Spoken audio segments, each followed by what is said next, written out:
মাত্র 7 দিনের ব্যবধানে দেশের বাজারে সোনার ভরি এক লাফে বেড়েছে ৩,৬৭৫ টাকায়। এর আগে চলতি মাসে সোনার দাম ৫ দফা বেড়ে ১,৮৫,৯৪৭ টাকা ছিল।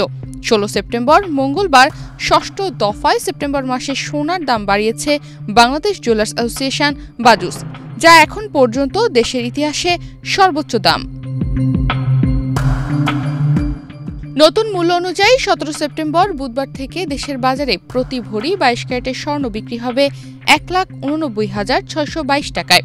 ২১ ক্যারেটের এক ভরি স্বর্ণের দাম বাড়িয়ে ১,৮১,০০২ টাকা নির্ধারণ করা হয়েছে।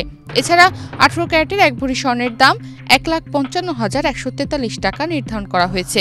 আর সনাতন পদ্ধতির এক ভরি স্বর্ণের দাম ১,২৮,৭০১ টাকা করা হয়েছে।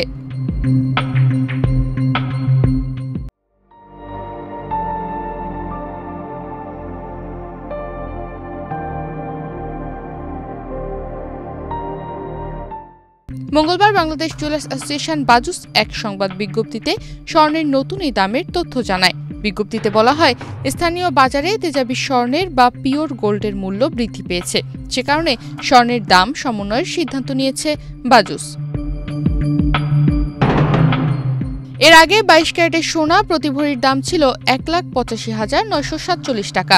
এছাড়া ২১ ক্যারেটের প্রতি ভরি ১,৭৭,৫০৩ টাকা, ১৮ ক্যারেটের প্রতি ভরি ১,৫২,১৪৫ টাকা এবং সনাতন পদ্ধতির প্রতি ভরি সোনা ১,২৬,১৪৭ টাকায় বিক্রি হচ্ছিল। বাজুস জানায়, সোনার বিক্রয় মূল্যের সঙ্গে আবশ্যিকভাবে সরকার নির্ধারিত ৫% ভ্যাট ও বাজুস নির্ধারিত ন্যূনতম মজুরি ৬% যুক্ত করতে হবে। তবে গহনার ডিজাইন ও মান ভেদে মজুরির তারতম্য হতে পারে। তনিমা রহমান, বাংলাদেশ প্রতিদিন।